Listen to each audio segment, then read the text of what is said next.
तो सीन में हम यहाँ पे देख रहे हैं हामिन कहता है मिस्टर यून क्या आपने नहीं कहा कि आप मुझे घर ले जा रहे हो? तो फिर वो कहता है हाँ सही बात है। तो फिर वो कहता है लेकिन ये मेरा घर नहीं है। तो फिर वो हंसते हुए कहता है हाँ क्योंकि ये मिस्टर क्वान का घर है। और फिर यहाँ पे वो उनका हाथ पकड़ लेता है, कहता है आखिरकार हम इस जगह पे क्यों हैं? तो वो बंदा कहता है क्या चेयरमैन जू ने आपको बताया नहीं? अब आपको मिस्टर क्वान के साथ ही रहना पड़ेगा आपसे। तो फिर यहाँ पे वो बंदा सोचता है क्या उसका मतलब ये था उससे चिपके रहने का? और फिर यहाँ पे वो बटन दबाता है और फिर वो बंदा कहता है मिस्टर क्वान हमेशा घर पे नहीं आते, वो कभी भी आते जाते रहते हैं और आमतौर पर रात या सुबह के बीच में आते हैं, इसलिए कृपया अपने आप को सहज बनाए रखें। और फिर यहाँ पे हमें सोचता है आप मुझसे सहज होने की उम्मीद कैसे रख सकते हैं? और फिर वो बंदा बताता है कि बस एक ही चीज़ आप अपने दिमाग में रखिए कि मिस्टर क्वान का कमरा सीमा से बाहर है, आप वहाँ नहीं जा सकते। अगर आप किसी भी तरह प्रवेश करना चुनते हैं तो मैं आपकी रक्षा करने में सक्षम नहीं होऊंगा। तो वो कहता है चिंता मत करो, मैं अंदर नहीं जाऊंगा। तो फिर वो कहता है हाँ तो फिर मैं खुश हूँ ये सुनकर। और फिर वो कुछ देते हुए कहता है ये लो, ये थोड़े से कपड़े चेंज करने के लिए और कुछ टॉयलेटरीज है, और मुझे पता है कि ये इनकन्वीनियंट है लेकिन प्लीज़ थोड़ा सा सहन कर लीजिए, और मैं मेक श्योर करूँगा जब भी आपको कहीं जाना आना हो तो मैं आपको ले जाऊँगा। तो हेमिन कहता है ओ थैंक यू। और फिर यहाँ पे वो कहते हैं कि मैंने बिजनेस कार्ड भी रख दिया बैग में, तो कभी भी आप मुझे कॉल कर सकते हैं अगर आपको कुछ मदद की ज़रूरत हो। और मैं एक चीज़ और ऐड करना चाहूँगा कि मिस्टर कौन है वो बहुत ही ट्रस्टवर्दी इंसान है जब भी काम की बात आती है, और आपको किसी भी चीज़ की चिंता करने की कोई ज़रूरत नहीं है। आपकी रक्षा हमेशा होती रहेगी एज लॉन्ग एज वो आपकी ज़िम्मेदार है। ये सुन के वो बहुत ज़्यादा चौंक जाता है। फिर वो कहता है मैं भी अपना बेस्ट दूंगा और जिसके लिए कि आपकी लाइफ नॉर्मल आप फिर से जी सकोगे। तो यहाँ पे वो बहुत ही टची फील करता है कि मिस्टर यून मन में कहता है। और फिर यहाँ पे मिस्टर यून कहता है कि हाँ तो एक्चुअली मुझे लगता है कि आप मिस्टर कॉन के साथ अब रह रहे तो वो आपका एक्सपीरियंस, लेकिन फिर वो शुभकामनाएं दिए बिना ही कहता है तो मैं चलता हूँ यहाँ पे। तो हैमिन बहुत ही ज़्यादा शौक होके देखता है हाँ। और फिर वो कहता है मिस्टर यून, और सोचता है कि ये तो बहुत कंफर्टिंग नहीं था। और मिस्टर यून कहता है क्या? तो फिर वो कहता है आपकी मदद के लिए शुक्रिया। और फिर वो हंस के कहते हैं प्लीज़ थोड़ा सा आराम कर लीजिए। और यहाँ पे हमें सोचता है कि हाँ अब मैं क्या करूँ। सामान पटक के वो बैठ जाता है और फिर सोचता है कि हाँ मैं बहुत ज़्यादा थक गया हूँ। और फिर यहाँ पे वो सोचता है हाँ मुझे पता है उसने खुद ही मुझे बोला कि मैं कंफर्टेबल हो जाऊँ, लेकिन मैं क्या प्रोबेबली मुझे जगह रहना चाहिए अनटिल वो बंदा आ जाए। और फिर यहाँ पे वो कुछ सपना देख रहा है। हाँ मैंने सुना कि वो माफिया फैमिली से, क्या सच में? तो बहुत डरावना है, मुझे लगा कि तुम लोगों को पता होगा। फिर यहाँ पे लोग बातें कर रहे हैं कि किससे पता, कि किसी ने हमें बताया ही नहीं था।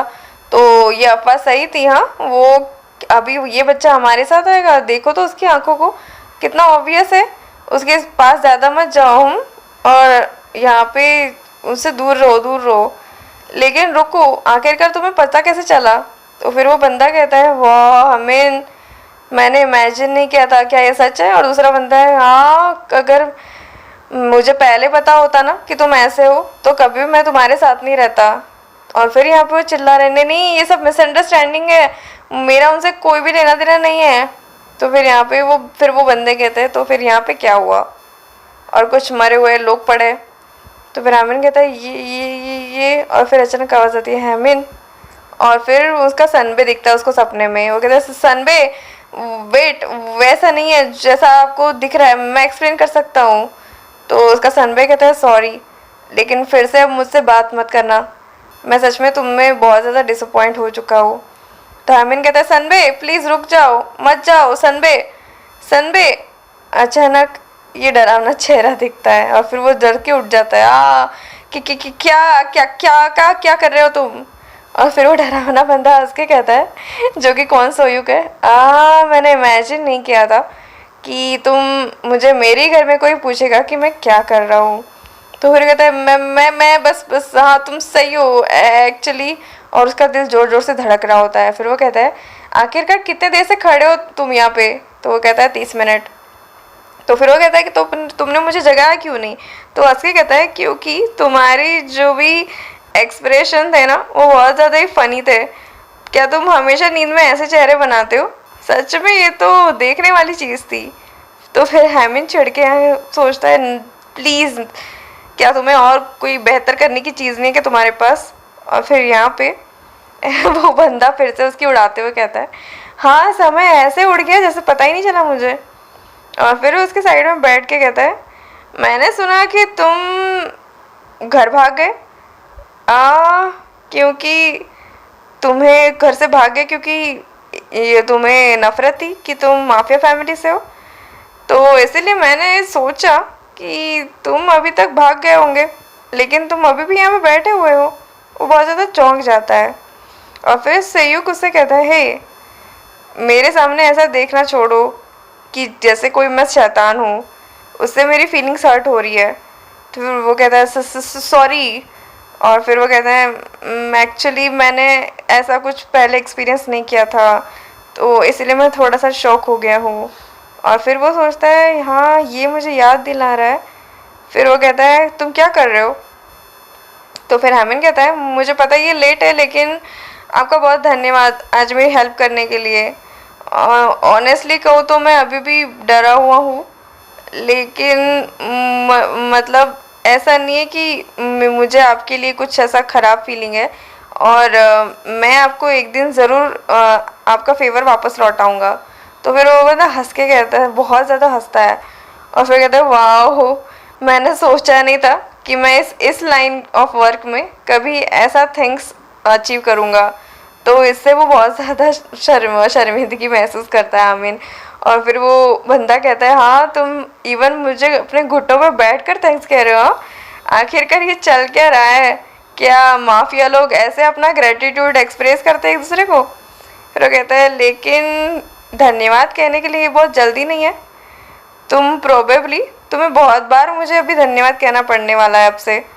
और इतने सारे फेवर्स तुम कैसे रिपे करोगे? तो फिर वो कहता है मैं अपना बेस्ट दूंगा।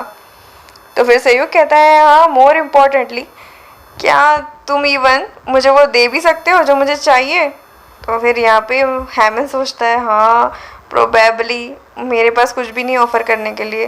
वो कहता है हाँ मुझे यकीन है कि एक्चुअली जैसे हम एक दूसरे को बेहतर जानने की कोशिश शुरू करेंगे तो फिर यहाँ पे सेयुक कहता है उसकी कोई ज़रूरत नहीं है क्योंकि मैं तुम्हें बता सकता हूँ अभी के अभी।